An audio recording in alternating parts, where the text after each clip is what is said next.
మీరు బయట పాటలు పాడడం మానేస్తే మంచిది అన్నాడు నన్ను.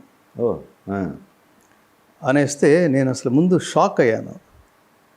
నేను తేరుకోవడానికి 2-3 నిమిషాలు పట్టింది. అక్కడి నుంచి నేను తీవ్రంగా రియాక్ట్ అవ్వడం మొదలెట్టా. అంటే ఒకానొక సంగీత దర్శకుడు మీరు మీరు హర్ట్ చేస్తూ రాస్తున్నారని, హర్ట్ చేస్తూ రాయడం ఏమిటి, అసలు ఏం రాశాడో నా ముందు కూర్చొని కూర్చొని చెప్పగలగాలి. ఎందుకంటే నేను ఇక్కడికి వచ్చింది అక్షరాలు రాయడానికే. మీరు నన్ను ఉపయోగించుకుంటోంది, దీంతో పాటు నాకున్న సంగీత జ్ఞానం కూడా మీకోసం ఉపయోగించుకుంటున్నారు. అది మిత్రులుగా ఫీల్ అవ్వాలి. కరెక్ట్. నాకున్న ప్రైవేట్, మీరేమిటి, నేను ప్రైవేట్గా బయటకు వెళ్ళి పాడితే మీరు హర్ట్ అవుతున్నప్పుడు, ప్రైవేట్గా నేను నేర్చుకున్న సంగీతాన్ని మీరు రివ్యూల పేరుతో మీరు ఎలా ఉపయోగించుకుంటారు? నేను అది ఫీల్ అవ్వట్లేదే. మీరు ఇచ్చిన దాన్ని నేను సిన్సియర్గా రాస్తున్నాను.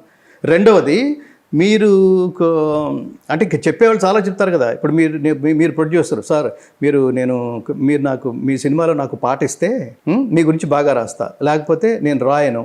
ఆ కైండ్ ఆఫ్ కంప్లైంట్స్ ఏమైనా ఉన్నాయా నా మీద? నా బాండ్ అండ్ ప్రాటప్పే అది కాదు. నా బాక్స్ నేను తెచ్చుకుని తింటాను.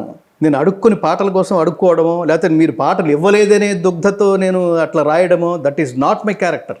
ఈ మాట పెరిగి సరేనండి మీరు మానేస్తే మంచిది అంటున్నారు కాబట్టి నేను డెఫినెట్గా మానేస్తానండి.